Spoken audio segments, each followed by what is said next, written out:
Price Lord. பிரியமானவர்களே, இந்த நாளிலே ஒரு சத்தியத்தை நாம் கற்றுக்கொள்ளலாம். பாவ மன்னிப்பு என்றால் என்ன, பாவ மன்னிப்பு எப்படி அடைவது என்று சொல்லி நாம் பார்க்க போகிறோம். அப்போஸ்தலர் 13:38 வசனத்துல இப்படியாக எழுதப்பட்டு இருக்கிறது, அவர் மூலமாய் பாவ மன்னிப்பு உண்டாகும், இயேசு கிறிஸ்துவின் மூலமாய் பாவ மன்னிப்பு உண்டாகும்.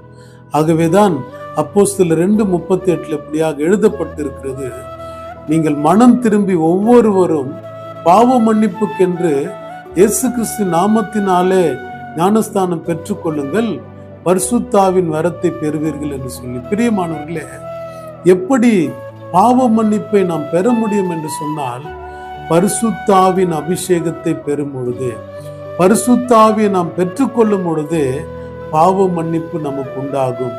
ஆகவேதான் இயேசு கிறிஸ்து இப்படியாக சொன்னார்.